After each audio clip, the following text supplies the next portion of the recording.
Welcome to our first online salon from the Cocreation Foundation. Just for everyone who doesn't know what the Cocreation Foundation is, just a few words of introduction. The Cocreation Foundation is not yet founded, but we're in the process of it. We officially filed all the applications, we have all the funding together, and we are now waiting for an answer from the sort of administration in Germany that we can do the official funding process. But we're still up and running and doing our work, and these online salons are one opportunity for us to present some of our work to you and discuss it with you. We also had sort of, before Corona, we of course had live sessions as well. The Co-Creation Foundation has the aim and the mission to develop and design new co-creative approaches to global governance. That means that we are actually looking at what is happening on a global level right now in politics, but also socially and economically. And we're looking at how the processes of governance on these global levels function and work. For example, for climate change, or as we can all very sort of well see at the moment, for global health issues. And we're asking ourselves, from the background of the work in permaculture and in participation I've been doing for the last 20 years, how can these governance processes be more co-creative, more participatory, more inclusive, more transparent, and how can they become part of the world we all want to see?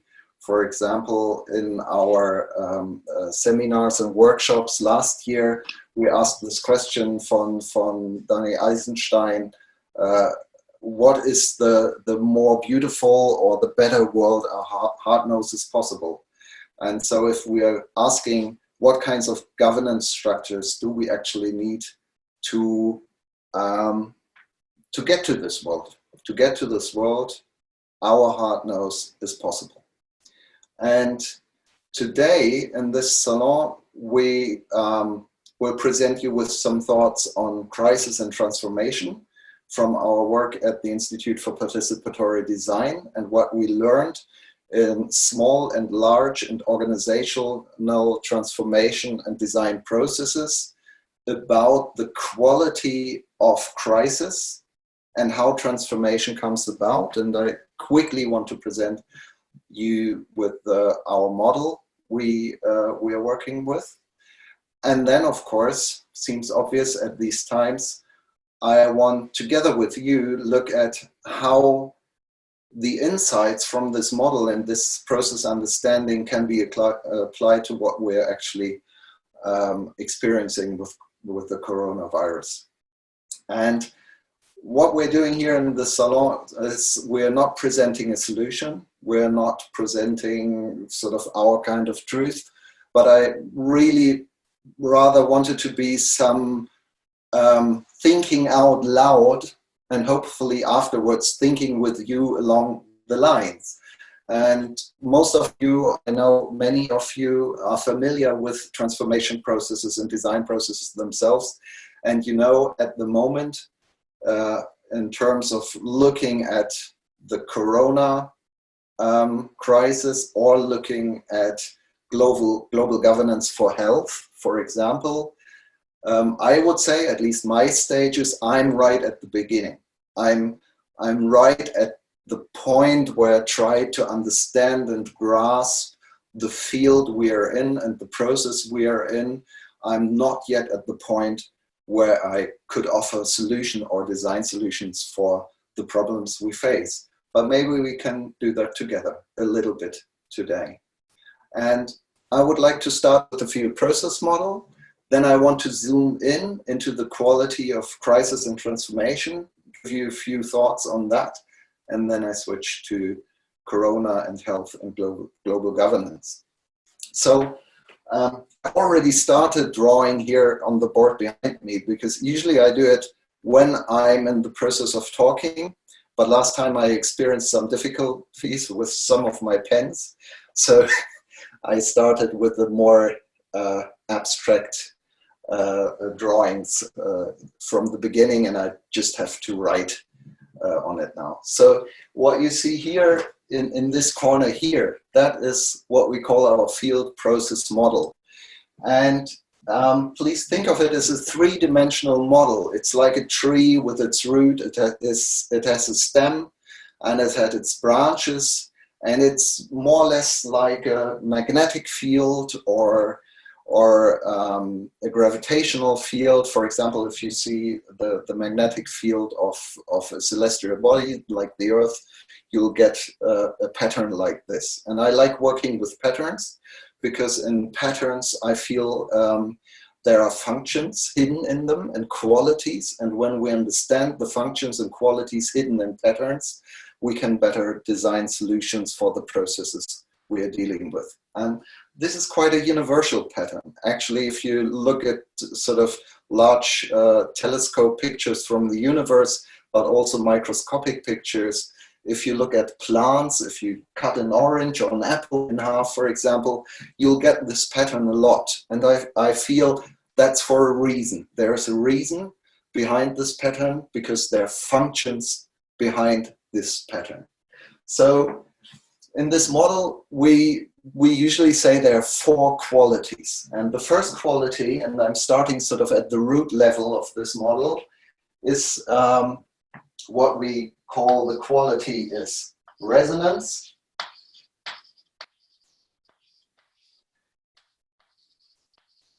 Resonance is what you do,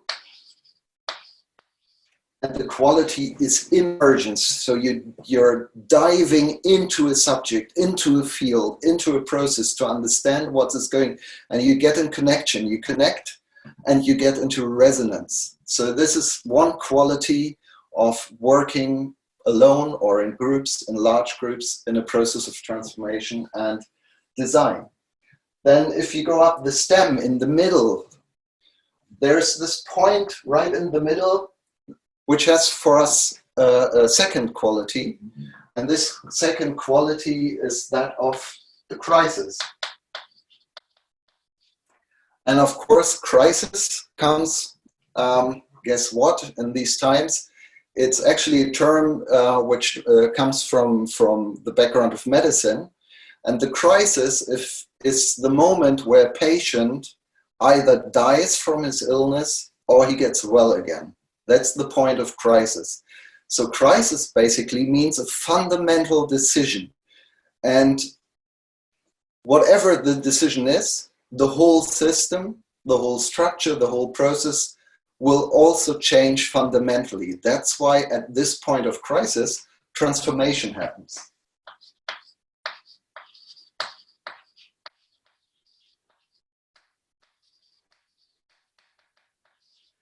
And in our experience, if you go through this point of crisis and transformation, you then unleash creative energy, and that leads to co-creation.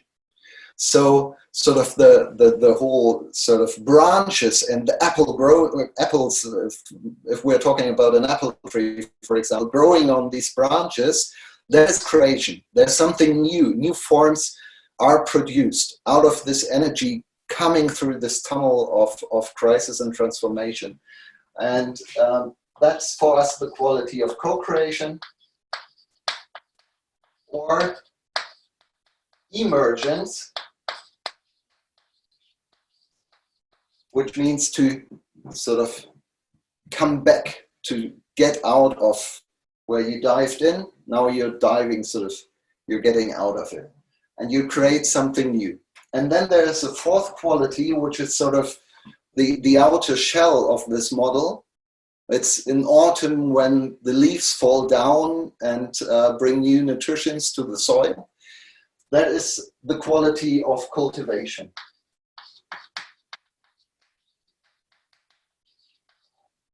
Or stability. So basically, cultivation, rituals, for example, are a form of cultivation. And stability is exactly opposite in this model from crisis and transformation. And now what I try to show here is I'm zooming in on this point of crisis and transformation. That's the big model here. So I'm just showing the stem and this point in the middle where in our model the crisis happens and the transformation happens. And 3 weeks ago we had a similar online session like this one with the same title but in German for the Institute for Participatory Design. And that was at a point where, at least here in Germany, sort of the shutdown started and the society really became aware of what is actually really happening. Or at least they became aware that something is happening. They couldn't understand or didn't know what, but it felt like a crisis. Suddenly we weren't allowed to get out anymore. We had to stay in our home office. And this is a situation and a process we can experience in other processes as well. For example, if a group is trying to solve a problem together, collaborating on a problem or designing for a challenge, they often reach this point where they have done all their research, where have done all the analysis, but now they don't know what to do out of it. And maybe they also experience some boundaries they don't know how to overcome. And this is the circle here, because we feel that every point of crisis has something like, we call it an event horizon. I also say, like, this is a black hole. It's a singularity. The point of crisis is a singularity. And as a black hole, each singularity or black hole has an event horizon. Now, what does that mean? That means, like, if you cross this event horizon, there's no way of getting back anymore. So in our understanding of a process, as long as you're in the quality of resonance and analysis and understanding and emergence, you're still able to go back and forth. But the moment you reach the event horizon and you cross it, you're sort of, there's only one way forward, and that is in the middle of the crisis.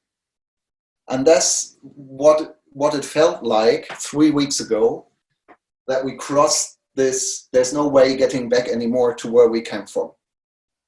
Now something is happening, no one knows what is happening, no one has any sense of direction, any sense of what to do in this crisis, and there's no other chance than facing it. I mean, that's why it's called a crisis. I can't state this often enough, because sometimes I get asked, shouldn't we have any sort of direction in the crisis, or shouldn't we make a direction up? Well, the crisis, by definition, for me, is the point where there is no direction. The crisis is when we really need a direction, but there is no sign to give us any clue where this direction might be. So that's a crisis. Otherwise, it wouldn't be a crisis. If we had a direction, if we would know what to do, if we had a solution, then it wouldn't be a crisis. So here's the event horizon.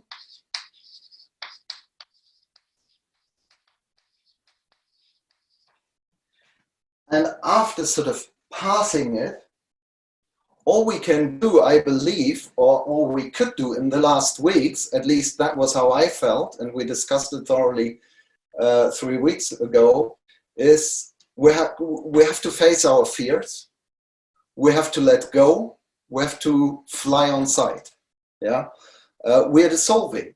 Like, old structures are breaking up. The structures we were used to here are breaking up. They're dissolving.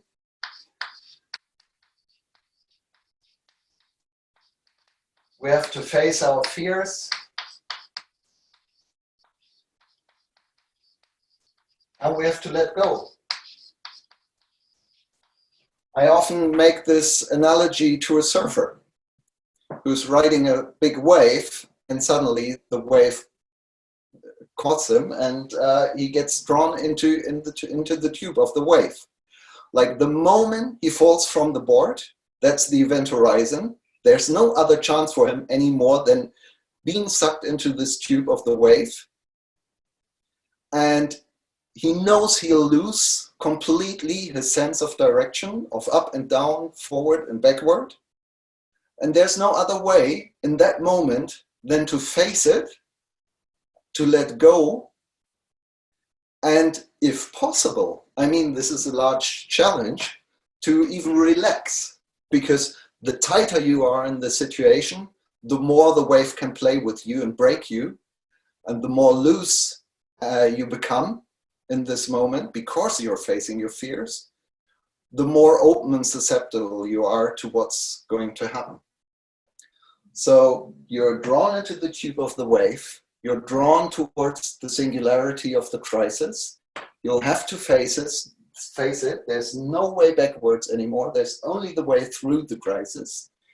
And what's now happening at the singularity here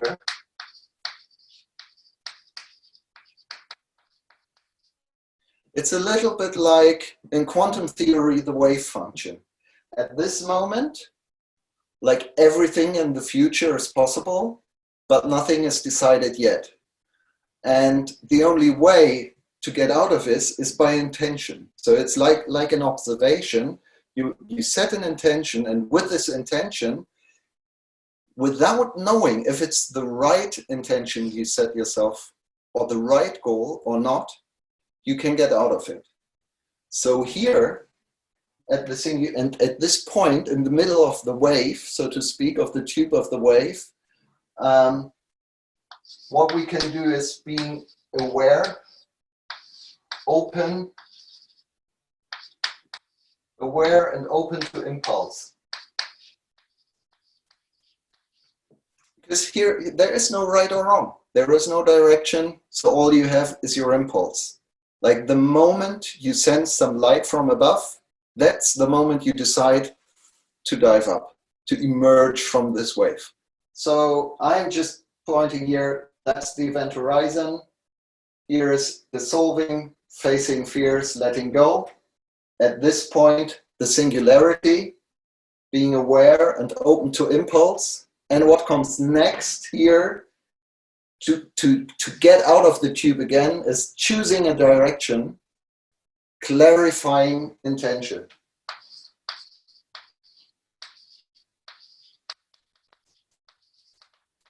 Direction.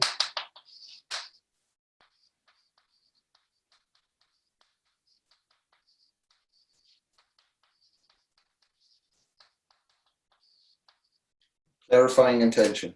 So the question really is, where are we at the moment? And probably, speaking globally, we're at very different stages in this crisis. So some might just have crossed the threshold. Some might be in the middle of the crisis right now, and some are already sort of preparing to get out.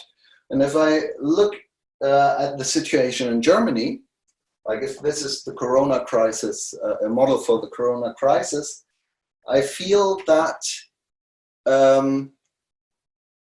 in the last couple of days, people have started, especially sort of the institutions and the government, have started to actually working out solutions how to get out of here. And the intention they set themselves is that they try to get back to normal as soon as possible. So that here in Germany, at least, is the intention, which is set in the middle of the crisis. Now, this might be a problem, because setting the intention of getting back to normal just means, so if our model holds true, and in the crisis, all we can do is setting the intention for what is going to happen in the future as co-creation. And if everyone at the moment, at least here in Germany, is trying to get back to normal as soon as possible, this will probably set the general basic tone for what is actually happening in the future. And last time, 3 weeks ago, we were discussing what new opportunities might lie in this crisis as well. And we were talking about the possible futures coming out here as emergent phenomena. And we were saying that, well, maybe this will lead to a collapse of the economy, or maybe this will lead to us all embracing some green tech, high-tech future. Or maybe this will lead to what we at the foundation say will be future of peace, freedom, and ecological abundance for the 10 to 12 billion people we will become.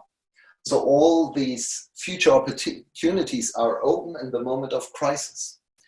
But at that point where we set an intention, the possibilities, the range of possibilities will become smaller again. And now for us, the question is really, what can we do at this point? Like we discuss a lot, if Corona crisis will be a kind of transformational motor for a better future. And the question is, can it be? Will it be? Will we learn anything out of it? And what can we do inside this event horizon to choose between the different futures? And the honest truth is, from our experiences in groups, we can't do very much what we haven't already done. Because if we want to reach a future here, and I call this future the, now I have the problem again.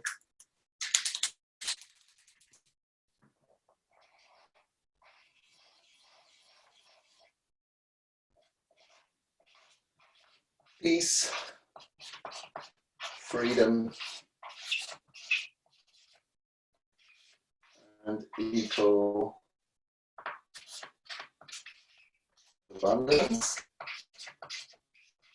That's the one I would choose. Maybe you might choose another one. We can only sort of mirror that to the past, where we might have already worked on this kind of future. We have done a lot of things in the last decades in participation and co-creation and basic income and permaculture and so on, the range of subjects where we have prepared ourselves to reach this future.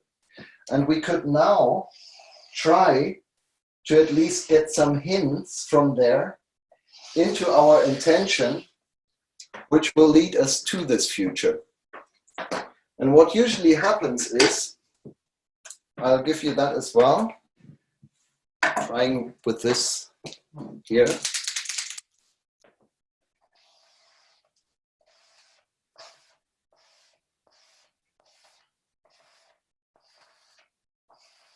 Every system state has a kind of pattern. I just draw a grid here. And in this grid, in these structures and procedures of how we organize life and governance, we can do our projects and the measures with which we want to change society. So we're coming from a certain kind of past, which has this structure, but we're actually looking towards another structure, a different future, a better future. I'm just trying to draw this more organically. I think that's appealing to most who watch today. Trying to show here is there's a different structure that's and form of a pattern than here. So if we move into a crisis and transformation, otherwise there wouldn't be a transformation. Here there is a structure, and we are wanting to see a different structure up there.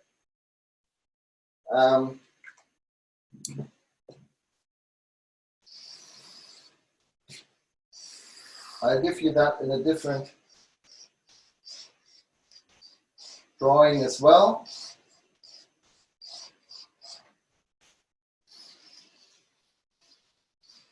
Are we still online, Anna? Okay. So the problem with transformation and societal transformation as we feel it is, and I'm now coming to the part where we can think about how can we change global governance, for example, for the global health system, is if you have structures and procedures who follow a certain paradigm, here depicted as a sort of square rectangular paradigm, which stands here for the structures and procedures of a society.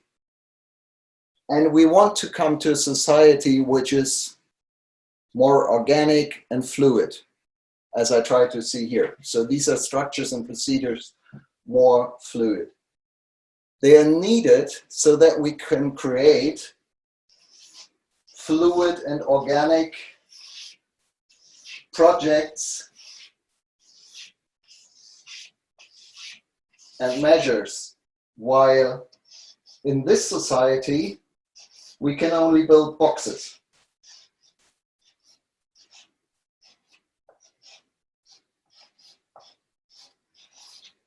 So why is this important? It is important because I feel with our changemaker, in changemaker circles, we are often discussing, should we better make new projects and do projects which resemble more the world we want to see in future? And then the societal structures and procedures will change with it. Or should we change the structures and procedures of society, and then we will be able to build the projects and measures we want to see in this world? And the problem is, I think it's not neither nor. Both has to be developed at the same time.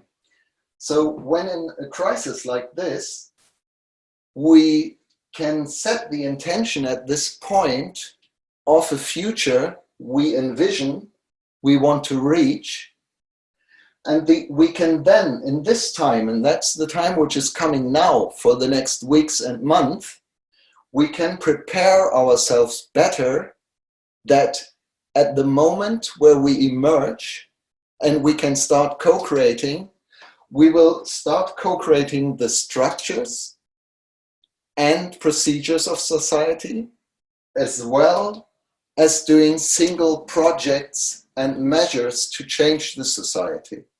And we'll have to do both. And this is why at the Cocreation Foundation, we're so keen on thinking about new ways of designing governance structures. That is this part, because that's where we feel there's a big, important step missing at the moment.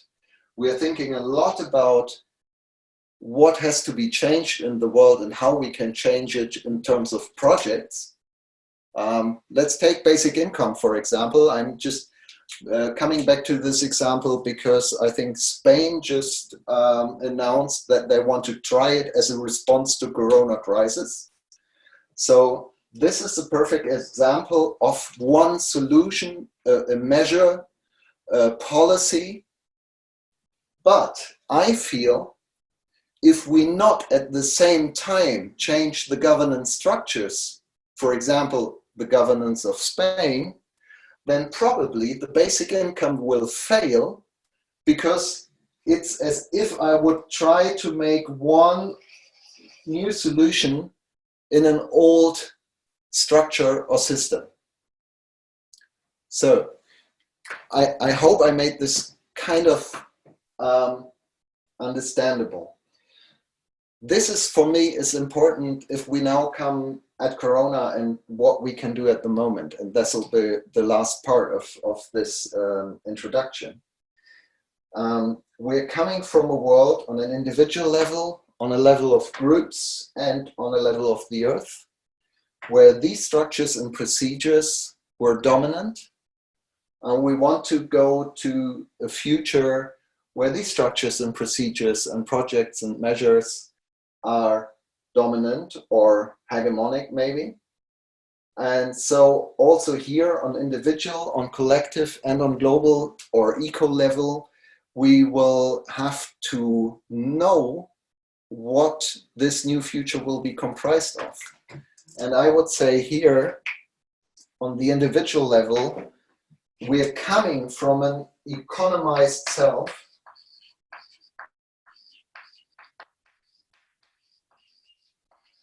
and here I'm quite positive on this individual level that the corona crisis, we will see changes because the slow pace we're experiencing at the moment, the times with our families, the times we have to reflect to get into conversation, this is something we probably don't want to miss when we get out of corona crisis. So I hope that this economized self, the self where we only sort of live because out of economic procedures or paradigms, will change to ecologically connected self.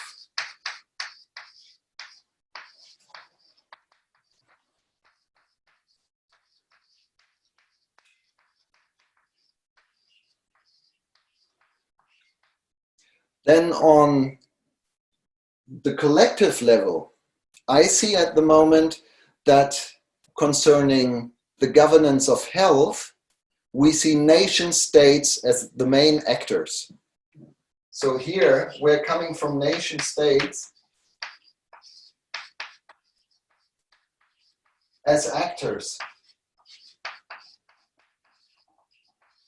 Thinking about global governments, we might ask ourselves, why are the nation states at the moment so prominent in fighting coronavirus? I believe it's the only governance level which has some power and can actually act according to its own measurements at the moment. The institutions on global level, like the European Union or the UN, they just don't have the power to actually efficiently, and efficiency is something which is necessary at the moment, can fight the corona crisis. So what we are seeing is nations are shutting their borders and each nation is trying their own strategy to fight coronavirus, which in a way is a bit strange since coronavirus is a global phenomenon and something we'll have to fight on a global level or have to find solutions on a global level how to deal with it.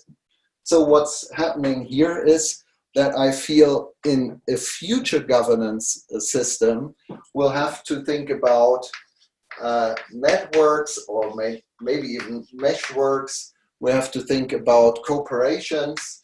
And I like this term. It's called multitudes. So we have to think about the multitudes which might be able in future time to drive something like a response to a pandemic. And then there's the global level, and we're coming from centralized, bureaucratic,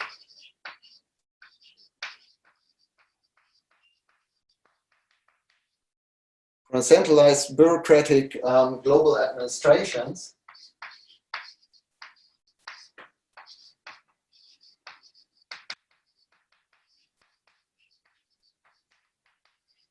And what we are looking for in future, after the crisis, hopefully, is something like I would call a transparent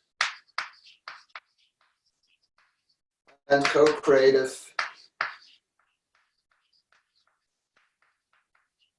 governance. Now, there's one institution at the moment talking about a centralized bureaucratic global administration, one institution which, if we think about how could we design future global governance systems, which will lead us to a world of peace, freedom, and ecological abundance, then of course, talking about the corona crisis, we have to look at the World Health Organization. That at the moment is the state of the art and also the only institution or model we have on a global level to promote and organize some kind of global response. And I've done in the last days a lot of research on the World Health Organization, and I would like to provide you with some information and links and recommendations as well. The first thing I thought was actually the Netflix series called Pandemic. And this Netflix series was made on the influenza virus and not on coronavirus, but it was just premiered a couple of weeks ago and is now streamed on Netflix.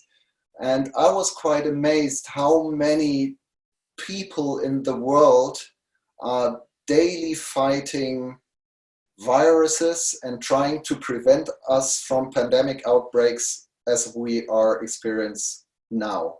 And I was actually deeply touched by this documentary, what these people do and what personal sacrifice they make that these pandemics do not happen as they happen now. And a lot of it has to do with the organization of the World Health Organization. So they are supporting these groups in research and in the fighting of for example, influenza pandemics. Of course, there's a lot of criticism on the World Health Organization as well.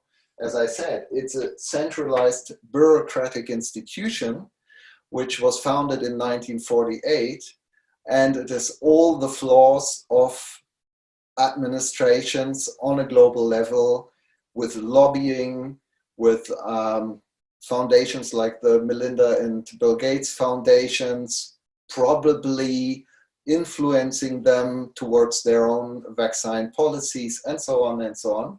So there's a lot of criticism on the World Health Organization as well.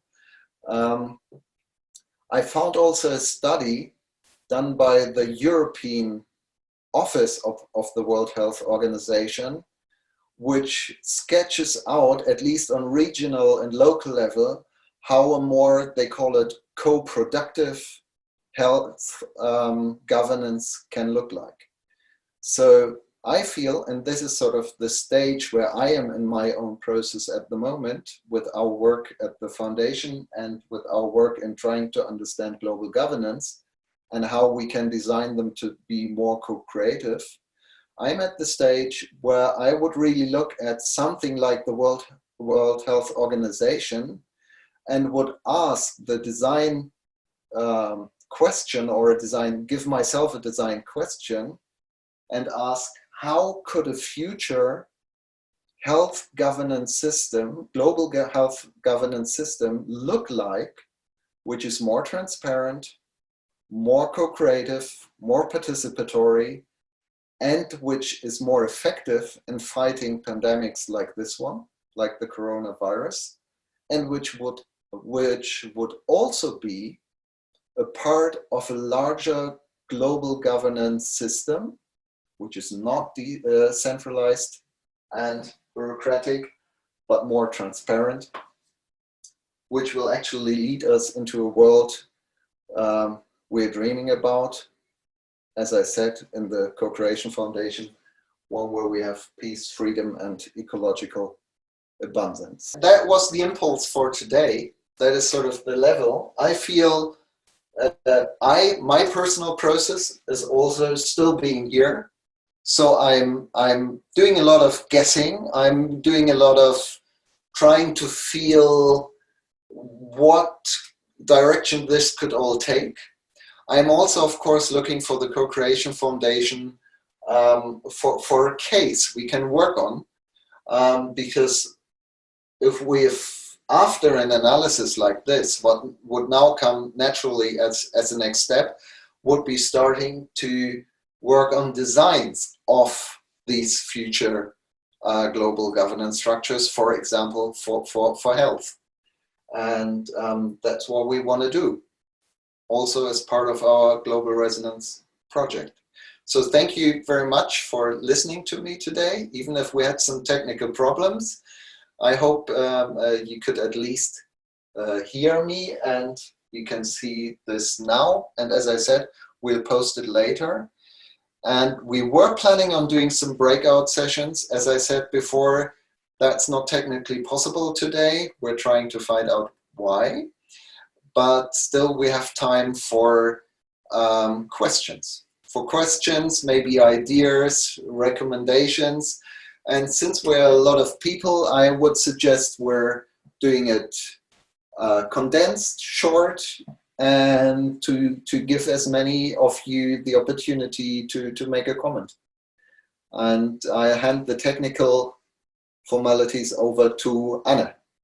And I will again say something, since a lot of people in the chat have asked me in private chats to provide information and the screenshot and also the chat as a download.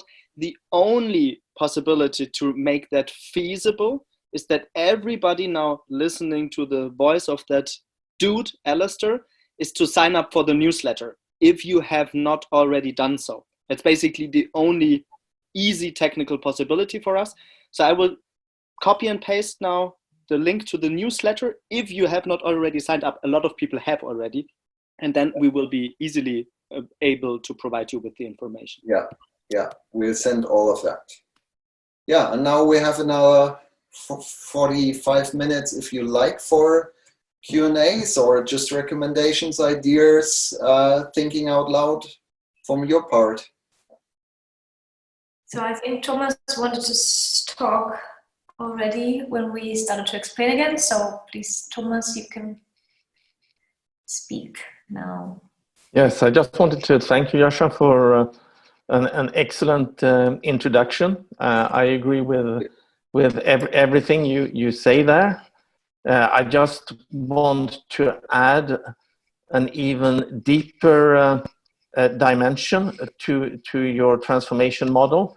And depending on how deep and thorough we believe that this transformation will be, we might need to go down to the worldview level and also in a transformation of consciousness. So this model that you've drawn is a fairly standard sociological model that we have been using for a couple of 100 years when we are still in this paradigm and in a certain consciousness mode. If we want to see a deep transformation, we might need to have to include paradigm and consciousness as well. That's my only comment. Thank you very much. Yeah, thanks a lot, Thomas. Yeah, I feel that I have also this kind of proof if a transformation process actually is a true transformational process or just sort of an iterative change. And for me, it's if everything which comes out at the other side has transformed, including us and our consciousness. Yeah, thanks a lot. Thank you. I would say Birgit can raise her hand. Just me, Michael, who wants to ask something.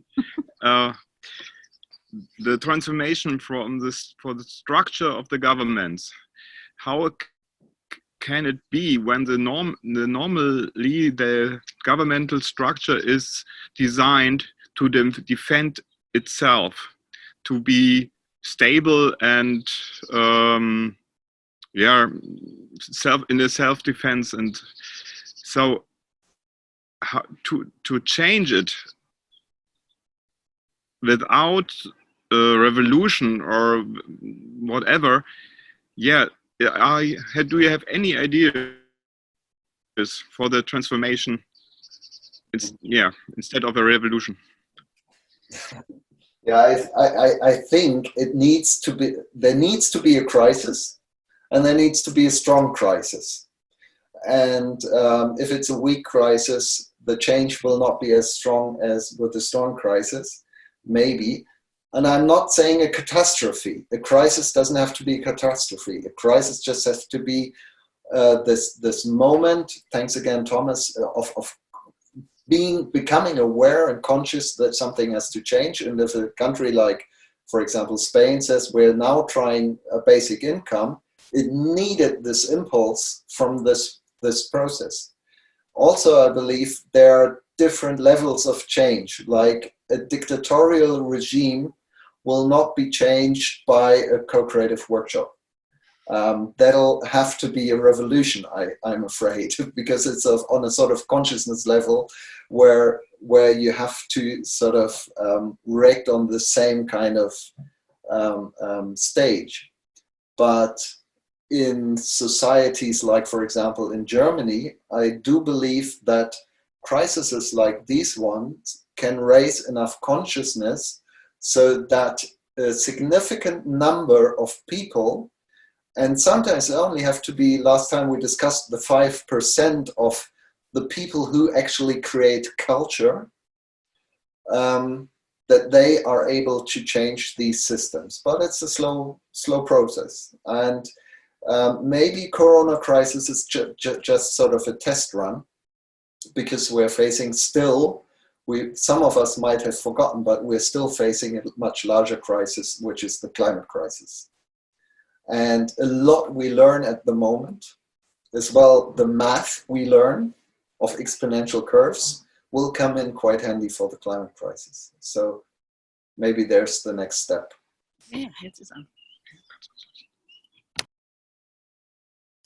So next one would be Oscar.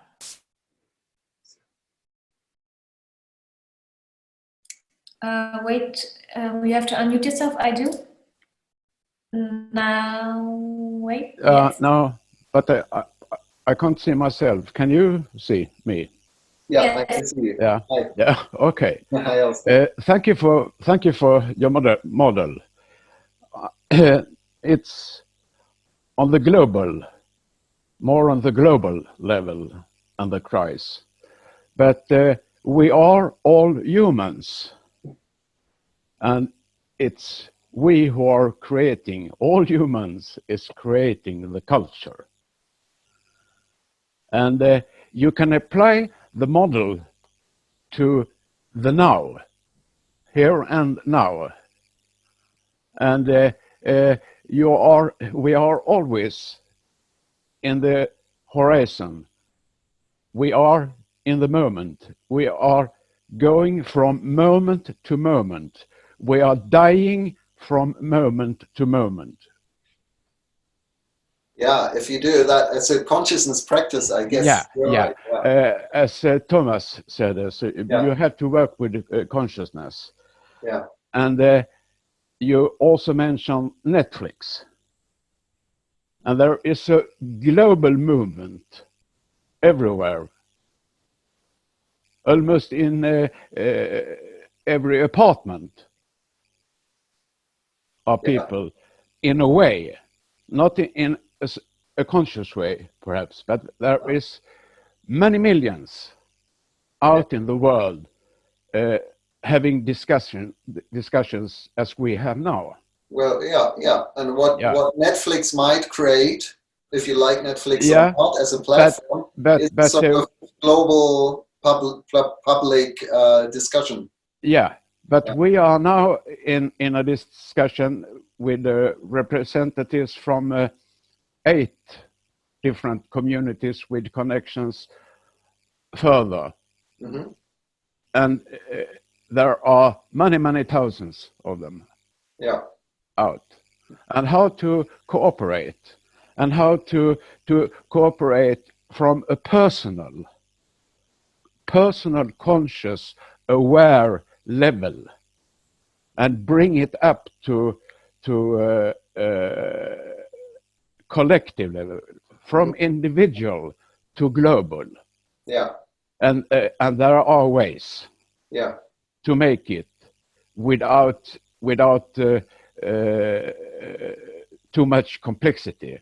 Okay. I think we have to do it as simple as possible, and have, with Einstein's words, about problem solving in the back head.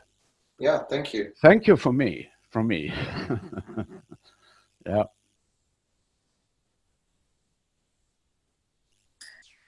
Not sure how to pronounce the name, but Zanas, or how would it? Yeah. Thank you very much, Jascha, for your introduction. I just want to ask something, because it feels like from the model that you've presented that you assume that the system is ready to move and very willing to move. And I am seeing so many parts of the system, and not only of the system, but within myself, that is simply not able to move and not open. Yeah. And caught in fear, caught in uncertainty. So, you know, how to address these, because I feel unless we do not do that, you know, we are not complete enough, we're not engaged enough to really take profound and meaningful steps. Mm-hmm. I think every process has its own quality concerning that, sort of the timing and how ready it is. And I experience a lot of processes which will not move over this threshold. They stay in this quality of how we know something is wrong, but we don't really want to face it. And they try to sort of find quick solutions and fixes to problems there are. For me, that is not really facing this radical crisis here. So this, of course, is an ideal. Every model is just sort of a made-up concept which depicts an ideal. Real processes have variations on this theme. And I have seen a lot of group processes as well, and I feel that also is true for societies, where it takes quite a lot to push over this threshold, so that real change and transformation can happen. There's a lot of innovation going on without this, and there's a lot of fixing this and that without transformation. And what would you say would be enabling parameters, enabling criteria to really kind of enable us to take this step? Well, it's going through this and on all levels. Like if you allow yourself the experience of going through crisis and transformation yourself, you become sort of, you can almost like train. It's like in a dojo, you can train yourself what it feels like to be in this tube of the wave, and you make the experience that every time you'll get out of it again, and that if you get out of it, new possibilities open up for you. And the more often you make this experience as a person on an individual level, and the more often you make this in small groups and large groups, or even in your partnership, the more bravery, the more brave you become to get in there. Maybe you even have a sort of almost sadistic lust to go into this crisis, because you know, when I get out of it, something new will have happened. And for me, I mean, we're now talking a lot of, because of Thomas' comment, which I find is really, really important about consciousness, but also I'm have a strong background in design, and I believe that both goes hand in hand. So the inner transformation and the outer transformation, the sort of working on yourself and your own processes and group processes on this consciousness level, and then, and I know Thomas is an entrepreneur, he's doing this as well, and then getting out and giving it a new form, giving it a new form of a new project, of a new society, of a new idea.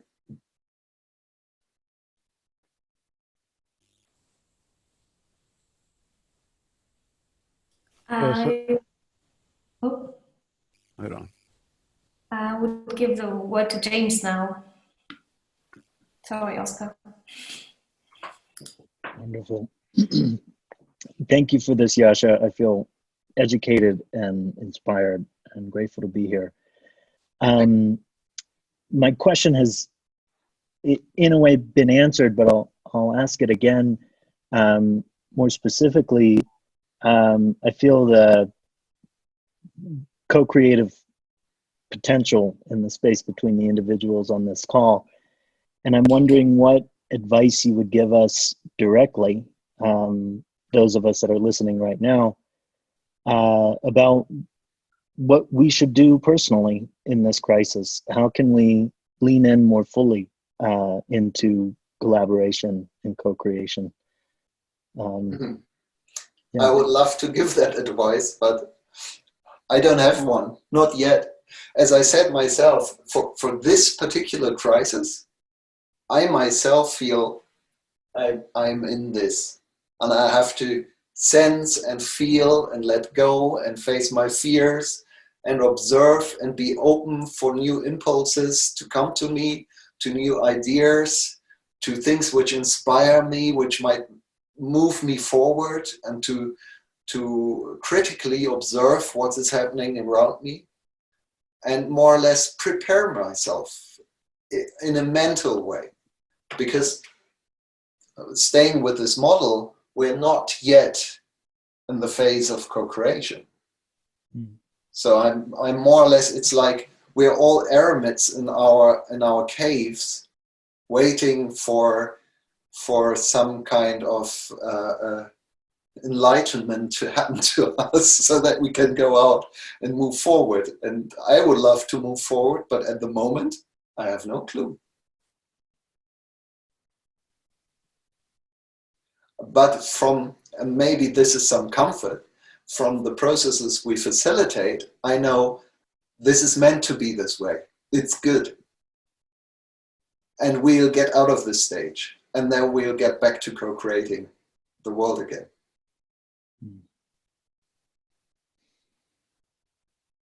Great. Thank you. Talking stick goes to Anna now.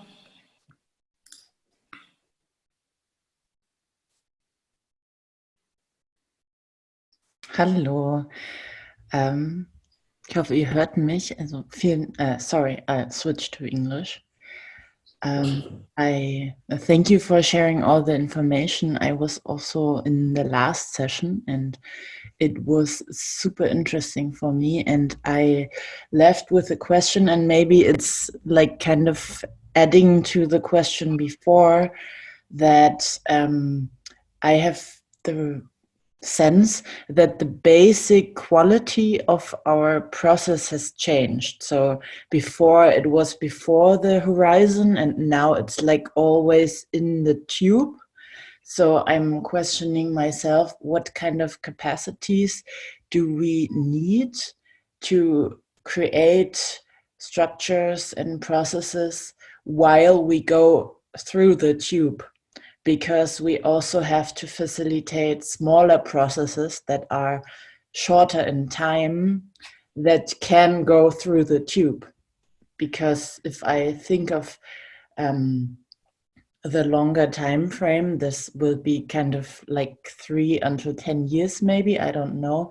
But I cannot stay for 5 years just like sensing what's going to happen. I also have to create smaller steps and smaller processes that are shorter in time. And I'm wondering how we do that, because I have the feeling that the strategy before was so focused on this quality of we can grow and we can go towards the light.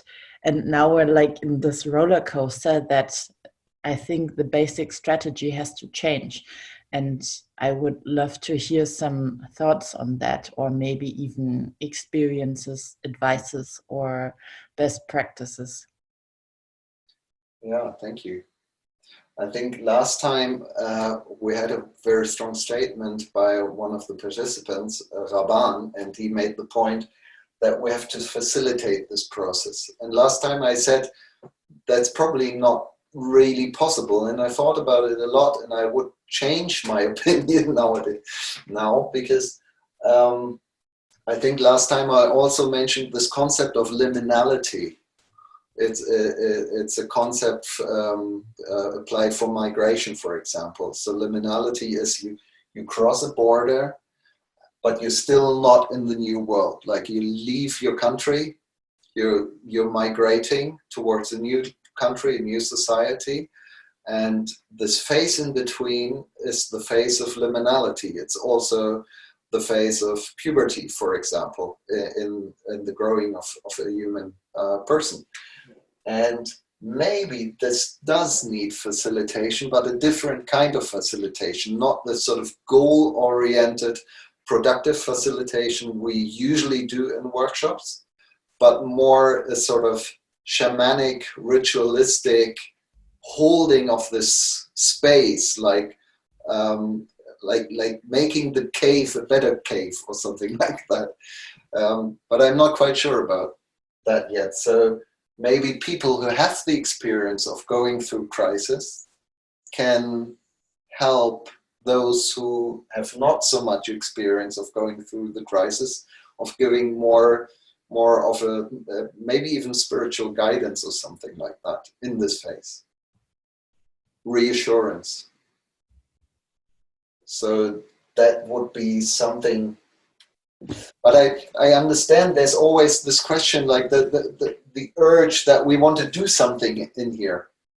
But my feeling and the whole point is that this is the quality in the process where we feel most powerless, and that is part of what we experience, and that's part of what the process consists of. I don't know if I answered your question. Maybe just a thought on that. Thank you. Daniel has been waiting for some time. Hello. Hello from Barcelona. Well, initially I raised my hand because I just wanted to do some fake news hygiene. Spain is not thinking at all about a universal basic income. It's not. Really? That report it was terribly researched. There is some cultural context that was missing. They're basically trying to use this term, universal basic income, and using a basic safety net for people, which is also very, very important. I mean, Spain has 25% of its population endangered by poverty. It's, you know, like the situation here is very dire. And that's also a little bit where I'm trying to come to terms with this idea that we need to kind of like the action is maybe not the first priority now, because what I see is a world where there is already a lot of action being taken against any kind of transformation that I would, you know, in some ways like to see, any kind of progress we've made on the environment. I mean, the USA just shut down its Environmental Protection Agency. It just doesn't, like, they're not working anymore. Companies in Europe are already asking for relaxation of all the environmental rules. It seems to me that those who are on kind of a very opposite spectrum have already been ready. They were just waiting for a crisis like this to happen, and they learned from what happened 10 years ago, and now they're just playing the same record, and in some ways we don't really have any answers. It seems like we wasted a good crisis, the financial crisis, to really learn from how are we going to respond to this. I mean, I am sitting here in a country that is still dealing with recovering from the austerity politics.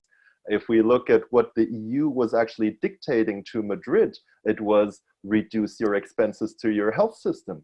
So what we're seeing now, people being buried in an ice rink, and you know, like that is an effect of these kinds of things. And now the same thing is happening again. I mean, this, like, people here have learned from that. And what they have learned was that in the next crisis, nobody is there for you. Like, there will not be help from the government, from the rest of Europe. Nobody will care about you. And so right now I see actually quite the opposite, that people are very closing in on their closest circles and cutting everyone else out to make sure that they will survive this. Like there really is a big fear of survival here, of like, I am right now, if we're taking this migration metaphor, I am drowning right now. I cannot, think about anything else. So I just wanted to add that. And, I'm wondering if we have this time to sit, and wait and before we get into this co-creative space, or whether there is another urgency also. Mm-hmm. Thanks a lot for clarifying that with the basic income, at least. I'm not sure, actually. It sounds like that it's a very different situation than in Spain that it is here. And it's really interesting to hear about that. But of course, there is a danger of these transformation processes is, of course, that your future will not be the one we want to see. It could also be another trajectory where it leads us to a future of more nationalism, more exclusion, more everyone looking at themselves and their families, and so on and so on. And actually, I'm at a loss there, really, to see how to influence it from this point of the crisis. I hope that we have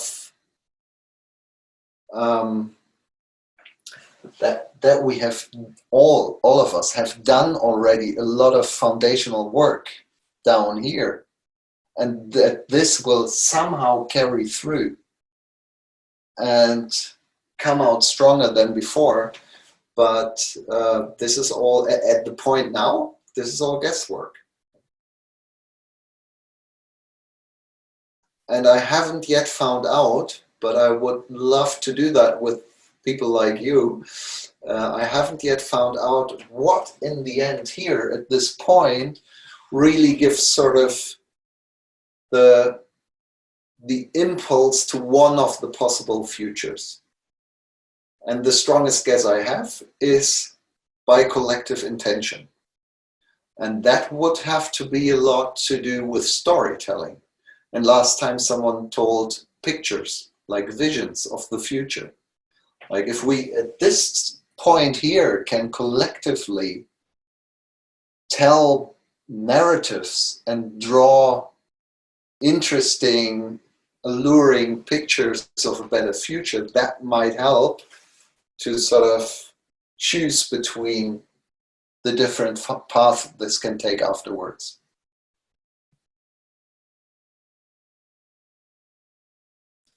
Alistair wanted to talk. Not to play the most important person, but I would say yes, we have hints where we can go, and I think one hint is that on an individual and a small group level, like a family or a small relationship, we do therapy, for example, or we do constellation work. We talk through traumas. I burnt myself, for example, as a child. So I had to dig through that. I think this is now really thin ice, but I think unless we don't address collective trauma, nationalism, suppressing people with, neo-imperialistic orders, or a euro that is like designed in a way that really is not very favorable to the European South, mildly put. We don't create collective spaces for that. I don't think, at least in my lifetime, we will be able to dig through the layers that just scratch on the surface. And I think, since I'm like part of building up that very new foundation, it's up to those who are not crumbling, Daniel, or me, that still have some air to breathe, like the ones of us that are connecting here, that have this incredible privilege and the knowledge and the interconnectedness to try to establish exactly that new process level. And we can only try it out in laboratories. It's just not able, as we know, to speak to Trump. But Trump is not the whole of the USA, or only to speak with Nazis. I just wanted to make that as a short intervention, because what we're trying to is like map, develop, test, and establish the cultural technique of co-creation for better global governance. That's our mission statement. And for that, we gotta design laboratories on a small to medium scale to try that out. How can we speak in between countries and then hopefully establish processes, for example, on a European level? But that might take at least 10 to 20 years. So we're really onto something like pretty large and pretty long term here. Just as a short intervention from that dude here who was trying to build up the foundation. Yeah. Thanks.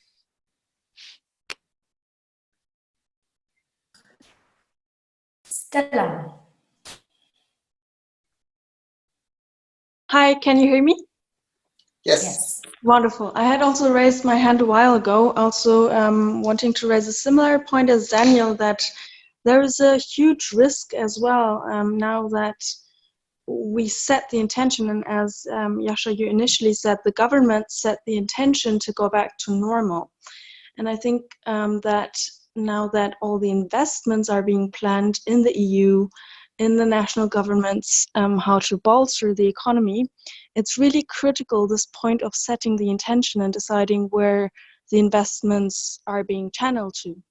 And I know that in Brussels, conversations are taking place, discussions are taking place, how the MFF, the multi-annual financial framework, will be used to overcome the crisis, actually. So the money that was initially foreseen for certain sectors will now be used to overcome this crisis. And I think it is a very critical time window that progressives have to influence where all this money goes in Europe, but also nationally. And I wonder that, or how we can be part of setting this intention. And I think, and I agree that storytelling is very important, and that it's important to speak with all of our circles, inner circles, outer circles, be visible, and make the story of a sustainable tomorrow really visible, so that people see it and hear about it more. But I wonder if you have more tips on that on the center of the crisis, because I don't think we should just wait and feel into it. I think it's a really important, valuable time now. But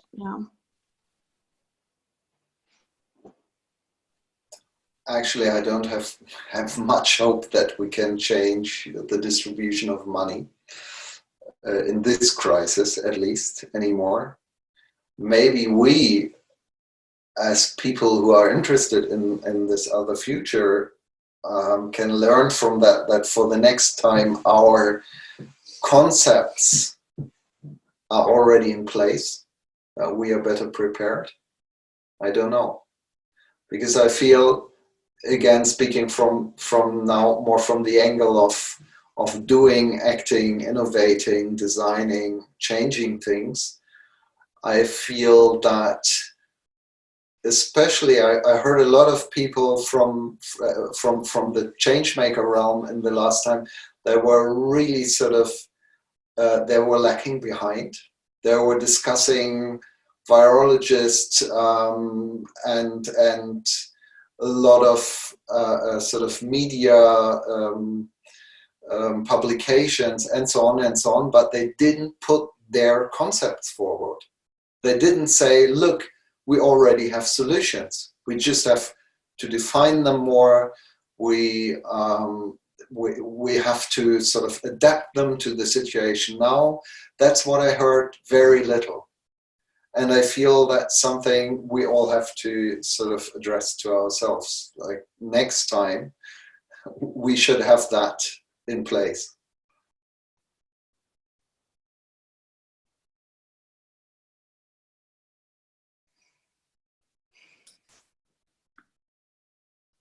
I'm not sure how we are on the time frame.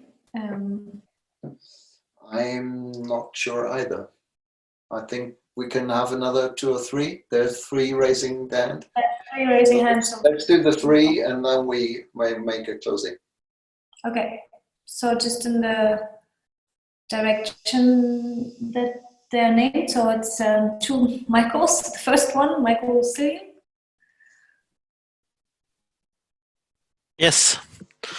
Hello. So my thinking, I'm reading the chat here, is like, how do we go outside the Dunbar number? How do we take to the streets and tell this story, like Greta movement has done and the Extinction Rebellion? Is there a moment now after the lockdowns that we can take to the streets? So can we take to the digital streets? Is there some high-level conversations in Zoom that we can all join to raise these questions? I don't know, but some of you may know. So that's my question. I don't know. I know that in Germany, I'm also involved with Roman Huber, who's part of the foundation as well. He's promoting Citizens Assembly, and I know that sort of the people promoting Citizens Assembly in Germany are actually thinking about putting forward ideas of how to do that online, citizen assemblies online. Also on subjects like the Corona crisis and what we should do as a society afterwards. So let's see how they progress. I think they're already on some quite high level government levels in discussions and negotiations to actually proceed with that. I don't know if there are any global forums. I think this would be really interesting to start something like a global discussion, because I feel that's what's lacking. I don't see a need of getting back on national levels. What we now need is starting some kind of global public sphere, also a global sphere of ideas and solutions. But I have I haven't heard of any initiative right now. So, but yeah, maybe that's something one could start. And then I believe that, as it looks like in Germany at the moment, we'll get out of this peak and we'll probably be able to get back to work in a couple of weeks. But this whole social distancing and so on will stay with us for at least a year, maybe 1.5 years. So we'll not get back to normal as fast as most people wish. So there might be still a lot of time for us to sort of prepare ourselves and make suggestions. No, there is no time. No?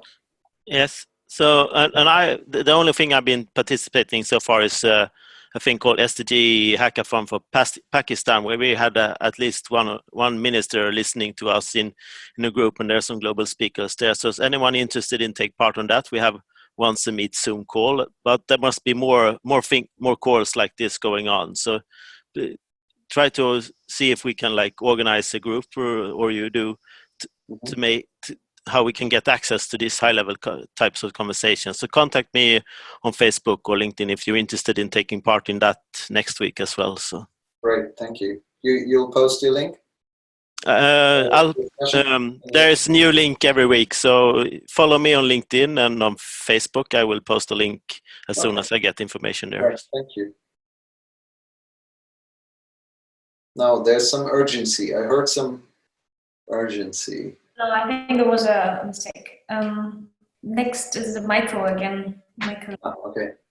I think. I don't know how to pronounce it. Okay, this is Michael. Can you hear me? Can you put it a bit louder, maybe? Okay, maybe I'll try that. I'll talk louder then. Okay. Well, I think also we need to address some things with higher urgency. We don't want to wait now. We want to expand our little circles, our local circles, and our local communities to talk about these issues. It's very important, I think, and I would love to see a global initiative. That would be nice.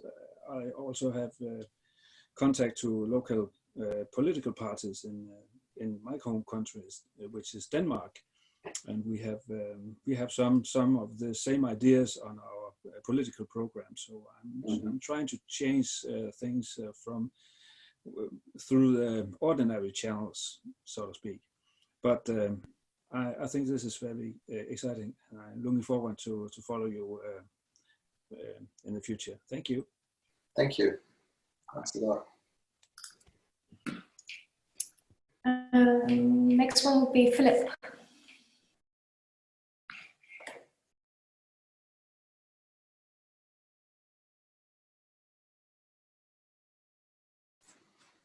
No?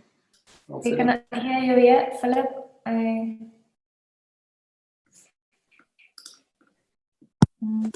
Better? Yeah, now we can hear you. Okay, so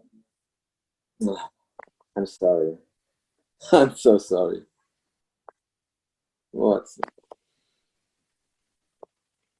So thank you very much, Jascha, for the input. Yes, I'm back here. And so when I raised my hand, the discussion was going on, and now I feel maybe my question is now a little bit naive after hearing Daniel, but I put it in there. My sense was that this separating, the social distancing, and this going back to our national reflexes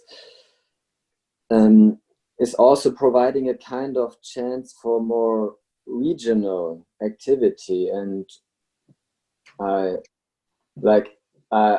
can see all those systemic problems, and I feel myself in a position where I'm at the privileged side, and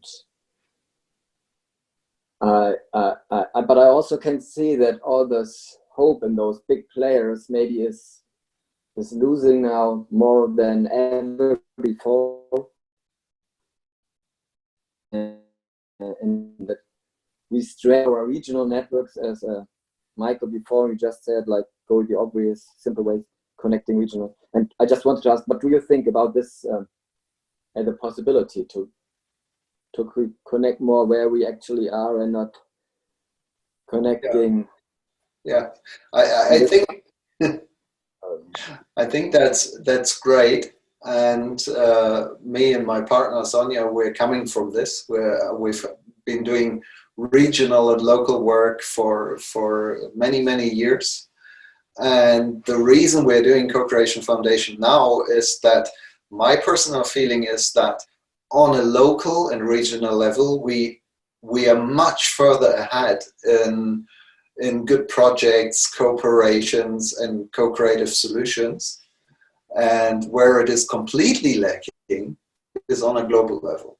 So this is why we're here at the foundation, sort of focus on the global level and on global governance structures, because I feel that on local and regional level, there's so much knowledge, there's so many good projects, networks, processes already applied that,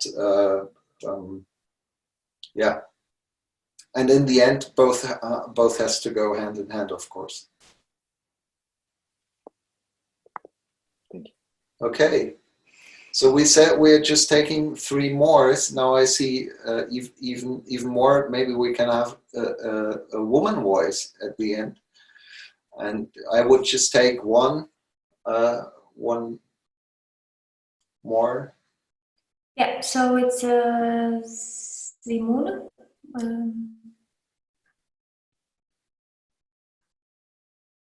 Yeah, hello. Hello. Hi. So I was listening, and I think we have a big crisis, not the only crisis yet, but we have also an economic crisis, I think. Sorry that I'm more, not depressed, but I'm more negative about the urge. I think we have an urge to have design thinking tools or framing work to do. And this is a good way to start, but I think we have not so much time yet. Yeah. I agree. What do you think? Oh. I totally agree, and maybe that's a good point to clarify. I'm not saying that we have to wait. I'm just saying that this is the quality of the crisis. I have the feel of urge as well. I think there is an urge. I also feel this is just, the corona crisis is just one of many others we are already facing or will face in future. And I'm sort of stressing this point of the crisis and the not knowing what to do, because I felt that what often happens in these processes is that people jump to the next obvious solution because they feel the urge. And that will prevent them from seeing what is really relevant and necessary at that crisis. And this is just the point I want to make. Like, if we're in this moment, even though there is a strong urge, keep waiting until you really know you've got it. You know what the next step is. You know what the next direction is. So that we don't trap ourselves in circles we've already been before. But I totally agree. There is urge, and we're probably facing after this economic crisis as well. And not probably, most certainly. So I would close the discussion at this point. I thank you very much for all your input and ideas and comments. That was a great discussion. I hope next time we can do sort of the breakout sessions to make it a little bit more interactive, even though being online. I also want to thank the team of the foundation and of the Institute for Participatory Design, especially Anna, who managed the technical aspects and the facilitation of this online event. Also Alistair and Emil and Halea, who were very close in organizing this with me together. So thanks very much. I also know that there are a few other people from the foundation in the audience here. Thank you to them as well, founders and future advisory board members and so on. So thanks a lot to all of you. And I think we have some final words by Alistair, who wants to just shortly, I think you already mentioned the newsletter, but you have a few other last words to say, don't you, Alistair? Yes. So everybody wants to contribute, and we're calling ourselves Co-Creation Foundation. So you can contribute and co-create. And as repetition helps with neuro-linguistic programming, I'm just repeating the blatantly obvious, and I don't mean it only for advertising, but if you want to stay in touch, because we definitely are not able to respond to all emails, that's just not possible, you kindly asking you to register for the newsletter. You can just do that on the website if you have not already signed up. I know it sounds stupid, but it's always like that, you know? So that's the first thing. The second thing is, I coined myself Impact Wizard. What does that mean? Well, I try to connect the dots behind the scene. One thing, we're saying we're a think and do tank, is if Jascha is the thinker, I am the dude like phoning up people all the time and writing emails. So there's basically two things where you can help us. Connect internationally us to think tanks, research institutions, universities, and pioneers in the field of co-creation. What do we mean with that? We think there are some pioneers in the field of co-creation, some of them very well known, like Otto Scharmer, for example, with whom we are already in contact. But if you know of institutions, universities, and stuff like that, just let me know. Who is that me? The me is an email address where you can simply reach, like basically me, This is the contact@Cocreation Foundation address. And last not least, money makes the world go round, also ours. I will just briefly mention a person that always wants to stay silently in the back, but we have we're very grateful to having received some funds from Carde, who is also part of the call here, and who has provided us with some funds to start, but they're not for the next 20 years. So if you know somebody that wants to contribute and can contribute money, I'm also the dude to get in contact with. And last not least, if you yourself, because I know some of the people that have been part of it are also doing fundraising, if you know of fundraising strategies or people or philanthropists or networks that precisely I can approach for Co-Creation Foundation, I'm kindly asking you to let me know.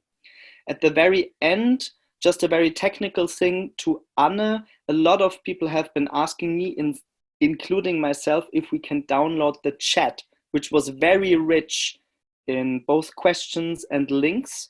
I was not able to do so, but I'm also not the admin. So when everybody leaves, I would like to stay with you just there to just try to sort out that issue, if that is possible. Okay. That's basically it. If anybody did not get how to reach me, I always have the same name everywhere. I don't have a pseudonym. So Alistair Langer can be reached on all channels with the name Alistair Langer. Pretty simple, actually. That's about it from the dude here. Yeah. Thank you, Alistair. Thank you, Alistair. Thanks to the team. Thanks for everyone who participated. And we keep in touch and hope to invite you soon to the next session. So bye-bye. Have a good evening. Stay healthy and safe. And we just stay, I would say, Office, EPG, and EPG just stay with me. Okay? Everybody log out. Thanks.